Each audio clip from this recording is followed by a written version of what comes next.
Alphonsus Marie was born into the noble Liguori family in Marinella of the Kingdom of Naples, modern-day Italy.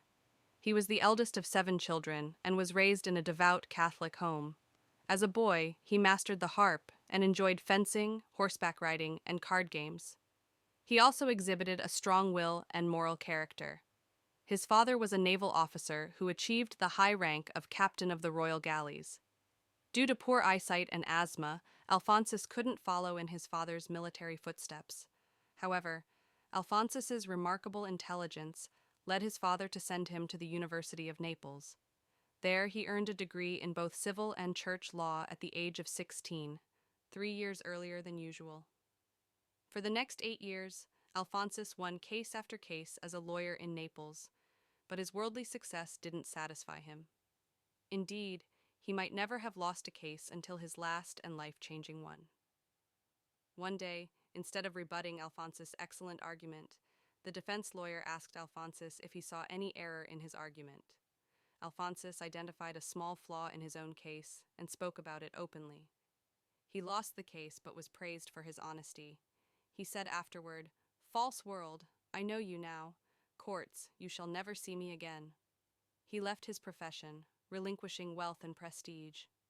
After this experience, Alphonsus went on a 3-day retreat, guided by an Oratorian priest.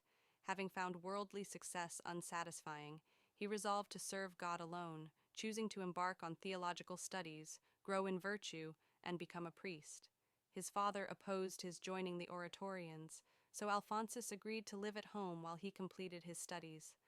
With the blessing of the Cardinal Archbishop of Naples, he was ordained a priest in 1726 at the age of 30.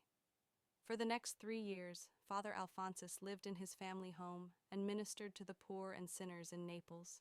He gathered them in the streets, speaking to them lovingly and convincingly, winning over many to Christ.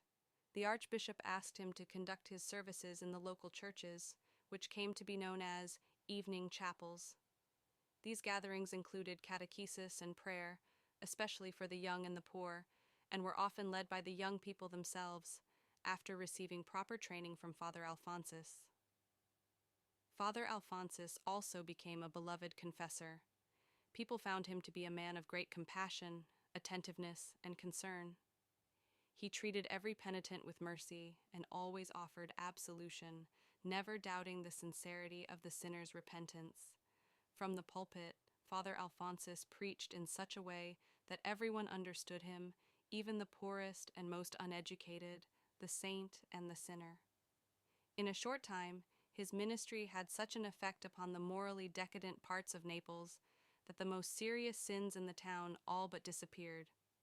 In 1729, to deepen his life of prayer and commitment to ministry, he moved into a newly formed school for the Chinese missions, but continued his ministry to the poor and sinners. He expanded his ministry beyond Naples to the even poorer and decadent peoples in the surrounding countryside.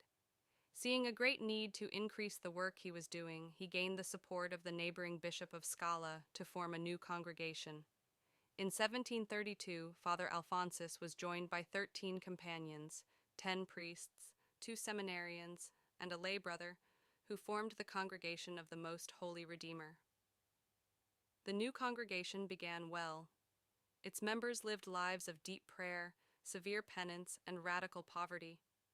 They went out on missions as itinerant missionaries, devoting themselves to preaching repentance and mercy throughout the countryside.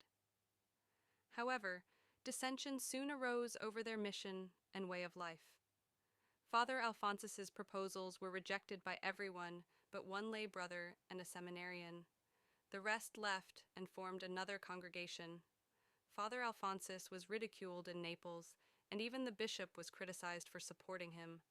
The bishop and Father Alphonsus persevered, however, and soon new companions joined the congregation, and their ministry flourished. For the next 30 years, Father Alphonsus worked tirelessly to form his congregation and minister to the people of God with compassion.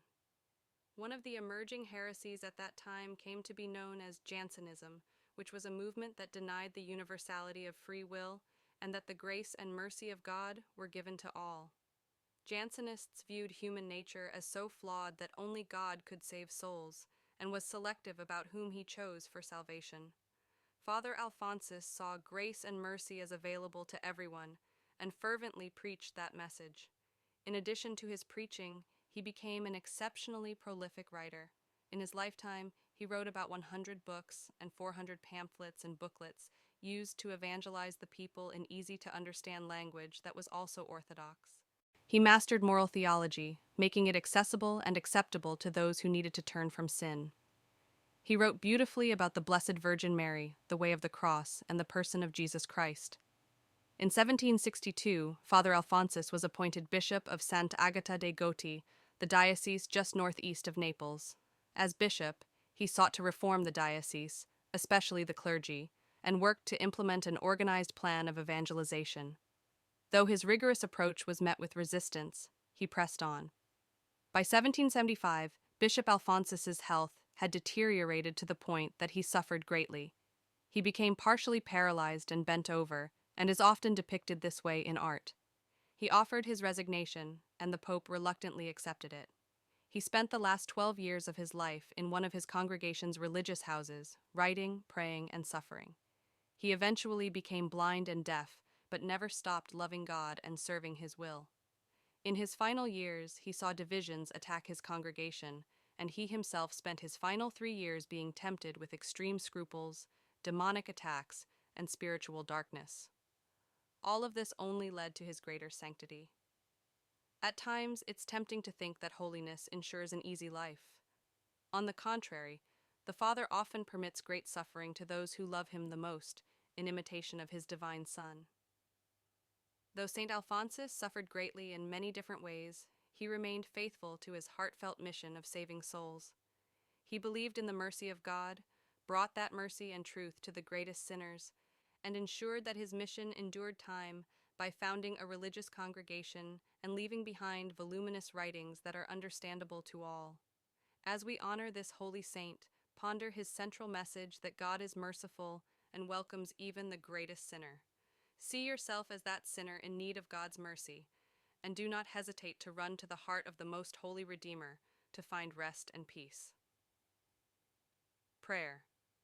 Saint Alphonsus, though you hated sin, you loved the sinner and worked tirelessly to reconcile every sinner to God. You did so with compassion and mercy in imitation of Jesus. Please pray for me that I will share in your convictions and mission and seek to love every person who has turned from God. Saint Alphonsus Liguori, pray for me. Jesus, I trust in you.